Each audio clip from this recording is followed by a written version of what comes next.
प्रेम से बोलिए गुरु भगवान की जय। देवियों एवं सज्जनों, फिर अगले भाग में उपस्थित हूँ। तो एक बार की बात है, भगवान भोलेनाथ और माता पार्वती कैलाश पर बैठे हुए थे, तो आपस में दोनों आदमी बातचीत करने लगे। तो माता पार्वती भोलेनाथ से कही, प्रभु आप किस मंत्र का जाप करते हैं जो कि आप हमेशा उसी में लगे रहते हैं और आप अजर अमर हो गए हैं? हमको भी वो मंत्र बताइए ताकि हमारा भी दोबारा जन्म नहीं हो और हम भी उसका जाप करें, हम भी आपके तरह अजर अमर हो जाए, क्योंकि हमारा बार बार जन्म मरण होते रहता है। तो जो मंत्र का आप ध्यान करते हैं वही मंत्र हमको भी बताइए, जिसका जाप करते हैं वही बताइए, जो हम भी आप ही के तरह करें और हम भी आप ही के तरह अजर अमर हो जाए। तो भगवान भोलेनाथ कहेंगे ठीक है, यहाँ जगह उचित नहीं है, चलिए किसी निर्जन स्थान पर चलते हैं, वहीं चल करके हम आपको उस ज्ञान का उपदेश करेंगे। तो दोनों आदमी वहाँ से चल दिए। तो जाते जाते एक बहुत बड़ा निर्जन वन में चले गए, जहाँ दूर दूर तक कोई पशु पक्षी भी नहीं था। अब मानव तो बहुत दूर की बात है, कोई नहीं था। एक समुद्र के तट पर बहुत बड़ा बीहड़ वन था, वहीं चले गए। उसी समुद्र के तट पर उस जंगल में आसन लगा के माता पार्वती से उस कथा को कहने लगे, उस मंत्र को बताने लगे, उस तत्व ज्ञान का उपदेश करने लगे। तो उपदेश करने लगे तो माता पार्वती सुनने लगी। सुनते सुनते माता पार्वती सो गई और भगवान भोलेनाथ उस कथा को अनवरत जारी रखे और माता तो सो गई, पार्वती जी सो गए। और उसके बाद भोलेनाथ अपने ध्यान में जाके सारी तत्व ज्ञान की बात जो है वहाँ कहते चले गए, लेकिन माँ तो सोई हुई थी। अब जब कथा समाप्त हुआ तो भगवान भोलेनाथ पूछे जे कुछ समझ में आया? तो माँ नहीं बोली, लेकिन उधर समुद्र से आवाज़ आया जो हाँ सब समझ गए, जो सब कुछ परमात्मा ही है और परमात्मा के सिवा कुछ भी नहीं है, सब कुछ वही है, सारे संसार के सार परम ब्रह्म परमेश्वर ही है। जो शिव है वही आदि है, वही अनादि है, वही अनंत है, सब कुछ वही है, उनसे बाहर कुछ भी नहीं है। जो पूर्ण ब्रह्म है वही परमात्मा है, शेष कुछ है ही नहीं। तो भगवान भोलेनाथ सोचे दे भाई इधर से आवाज़ ही कहाँ से आया।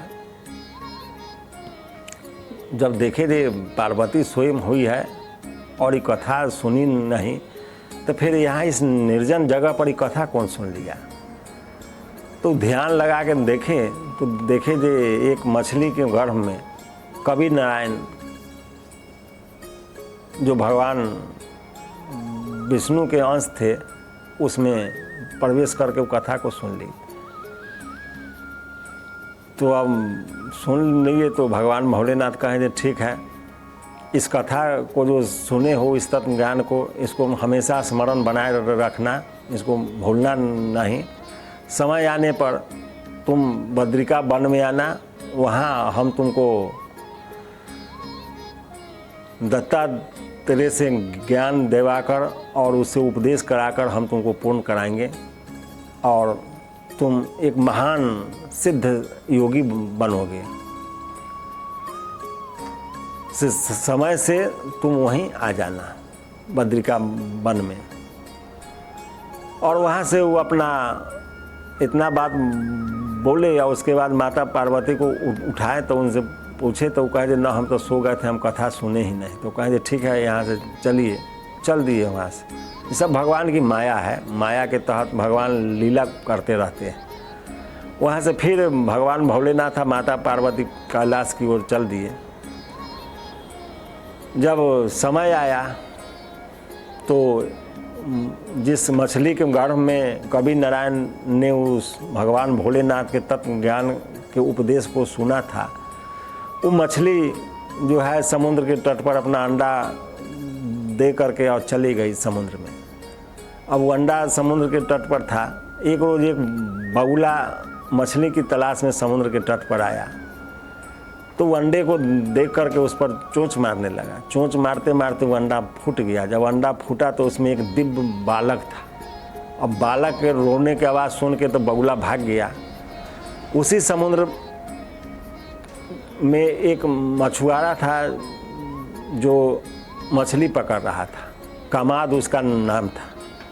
तो कामाद मछली पकड़ रहा था, तो जब मछली पकड़ रहा था तो उसको एक बच्चा के रोने का आवाज़ सुनाई पड़ा। तो बच्चा के रोने का आवाज़ सुनाई पड़ा तो कामाद जो था मछुआरा वो आश्चर्य में पड़ गया। जो यहाँ इस निर्जन जगह पर वो चारों तरफ देखने लगा, जो यहाँ तो कोई आया नहीं, कोई मनुष्य आया ही नहीं, तो फिर यह बच्चा यहाँ किसका रो रहा है समुद्र के तट पर। उसको बहुत आश्चर्य हुआ।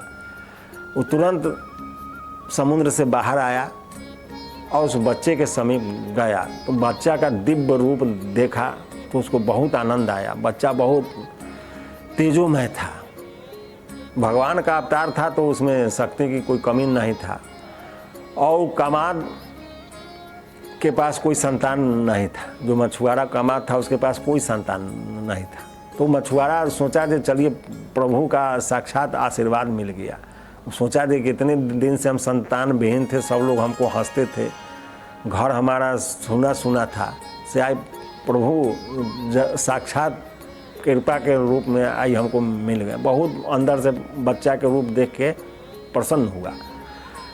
तो जब बच्चे को वो अपने गोद में उठा के अपने छाती से लगाया तो आकाशवाणी हुई, यह बच्चा जो है यह कवि नारायण की अवतार है, इसको तुम अपने घर ले जाओ, इसका अच्छा से पालन पोषण करना, इसके साथ तुम्हारा नाम भी अमर हो जाएगा और इस बच्चे का अच्छे से देख रेख करना। तो आकाशवाणी सुना तो वहाँ से उस बच्चा को लेकर अपने घर पर आया तो उसकी पत्नी जब उस बच्चा को देखी तो देख करके बहुत प्रसन्न हुई। बच्चा ऐसा दिव्य था जो किसी को भी अपने ओर आकर्षित कर रहा था। बच्चा के जब देखी तो वो बहुत खुश हुई। वो सोची कि चलिए आई तो भगवान हमारा इच्छा पूर्ति कर दिए और साक्षात प्रभु मेरे घर में आ गए। बच्चे के अपने गला से लगा के बहुत भाव विभल हो गई। भगवान को लाख बार जैसे धन्यवाद देने लगी, उनका अंदर से अभिवादन करने लगी। अनेक प्रकार से जो होता है वो अपना खुशी का इजहार करने लगी प्रभु के प्रति। उस बालक को पालने लगी। बालक जब 5 साल के हुआ तो एक बार वो अपने मछुआरा जो उसके पिता थे कामाद, उसके साथ उस समुद्र के तट पर गया। समुद्र के तट पर गया तो वो अपना मछुआरा मछली मार करके एक टोकरी में जमा करता था, उसी जगह उस बच्चे को बैठाया। इसी जगह बैठो, हम मछली चारों तरफ से पकड़ पकड़ के लाएंगे और उसके बाद यहाँ से चलेंगे। तो बच्चा उस जगह पर बैठ गया। तो जब मछली पकड़ के वो लाया, एक टोकरी में रखा, तो वो जो बच्चा था उसका नाम मच्छेंद्र नाथ हुआ। वही मच्छेंद्र नाथ जो मछली के गर्भ से पैदा हुए। तो आकाशवाणी में ये भी कहा गया उस मछुआरे को, इसका नाम मच्छेंद्र रखना, चूँकि मछली के गर्भ से पैदा हुआ है। तो मछली के गर्भ से पैदा होने के कारण उनका नाम मच्छेंद्र नाथ हुआ। तो मच्छेंद्र नाथ जो थे वो अपने पिता के साथ उसी जगह बैठे हुए थे। उनका मछुआरा जो पिता था जो उनको पाला, तो वो बच्चा जब देखा दे भाई तो हमारे मातृत्व के जो शक्ति है उसी पर ही प्रहार कर रहे हैं, हम तो मछली से पैदा है, हमारी माँ का ये सब वंशज है, उसी का ही अंत कर रहा है।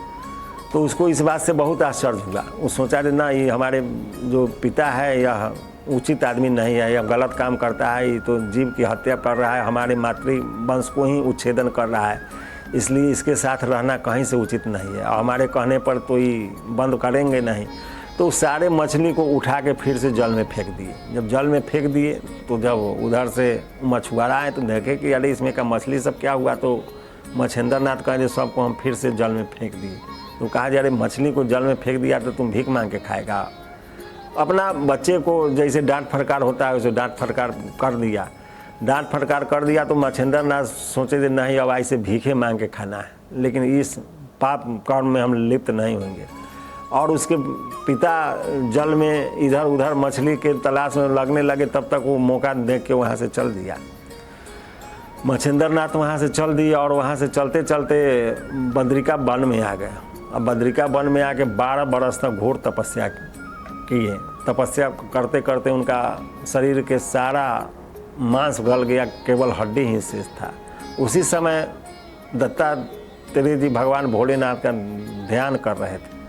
उसी ध्यान के दौरान भगवान भोलेनाथ प्रकट हो गए और दत्तात्रेय को दर्शन दिए। तो दत्तात्रेय और भगवान भोलेनाथ दोनों आदमी बहुत आपस में मिल करके प्रसन्न हुए।